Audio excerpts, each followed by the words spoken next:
What's going on, guys? This is iUpdateOS, and in this video, I'm going to give you guys my overview and take on the new and improved iPhone 5S.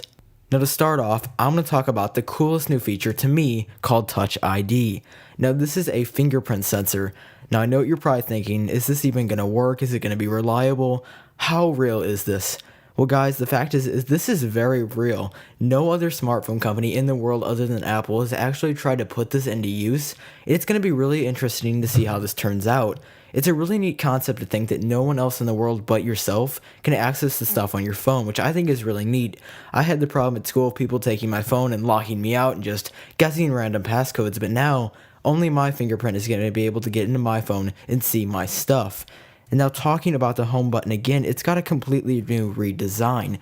It doesn't have the square on the front like on every iOS device ever made. It just got a silver ring around it, or depending on the color of your phone, that's going to be the color of the ring, but it doesn't have the square on it anymore. It looks a lot flat, if I'm allowed to say that word, and it kind of just looks cohesive with the whole iOS 7 operating system. And then they also added a new color. Well, two new colors technically. They got rid of the black and slate option altogether. They've replaced it with a space gray, gold, and then a silver option. Now, my opinion, I know you're probably thinking, oh, I'm going to get the new gold iPhone because it looks really, really neat. Guys, I don't really think I'm going to get it. I mean, sure, a gold iPhone would be neat, but as far as a long term, to me it looks kind of girly. I mean, that's just my personal opinion. I wouldn't be getting the gold one, but it's up to you. It's your money. You can spend it on whatever you would like. I'm going to definitely go with the space gray version because I think just black looks really neat on all of Apple's products. The A7 processor that Apple's put in the iPhone 5S is the fastest mobile processor on any device in the world that has ever been created. It is just crazy how fast it is. Now, I am going to be very interested to see and how people review this, how fast it actually is. But Apple is cracking this up to be pretty darn powerful, and I've got my hopes up pretty high for this. I think this is just going to be crazy fast, and it's just going to be awesome all around. And along with the A7 processor, we've got a whole new motion processor called the M7 processor. Now, M7, I'm guessing stands for motion, but it's really cool what this thing does. So before the A6 chip, A5, A4, all of those would just process everything at the same time all together. But Apple's now incorporated a new chip called the M7 chip, and this basically just tracks motion. Now I want to talk to you guys a little bit about the new camera and then the new optics. So starting with the resolution of the camera, it's still 8 megapixels, and once again, I know what you guys are thinking. I thought the exact same thing. Come on, Apple, 8 megapixels after 3 years, you've got to be kidding me. Samsung's got 14 or 12 megapixels, I'm not even sure, in their Galaxy S4. It's getting a little ridiculous, but something that's unique about Apple is they will say that it's 8 megapixels, but when you compare it to the Galaxy S4 and other Android phones, it comes like right out between it. It's not like, oh, Galaxy S4 just beats the iPhone 100% completely.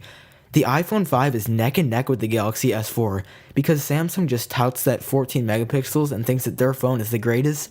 But Apple can actually compete with a lower megapixel because they advance on things like optics.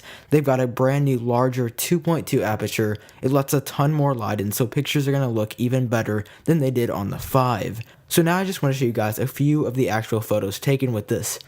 Now keep in mind, these were probably taken by people who make hundreds of thousands of dollars, and they had to find just the perfect shot to show off the new camera. So there's one with kind of the sun in the background, you got some weed or some plant in the front, and then the next one looks very, very nice. So basically, this new True Tone flash just completely is going to change the way that you take low light photos.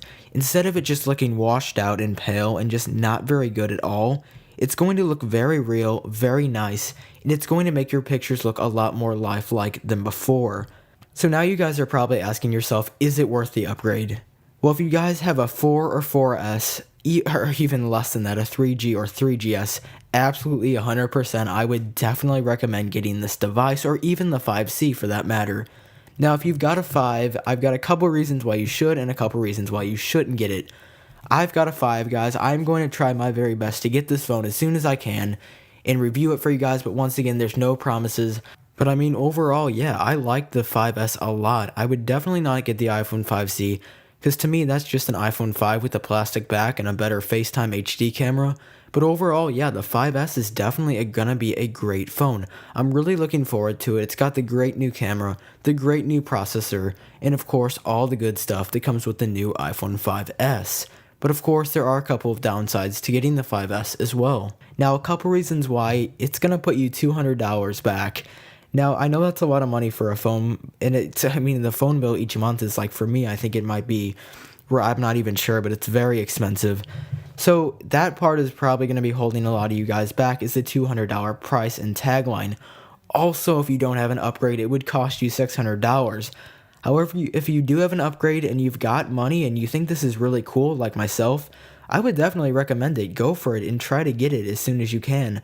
I'd be really interested to hear what you guys are thinking in the comments, if you're going to get this phone, or if you're going to hold back, or if you're looking at the iPhone 5C for that matter. Thanks a lot for watching this video, guys. I hope you did enjoy it. Sorry it was so long, but I'll catch you guys in the next one.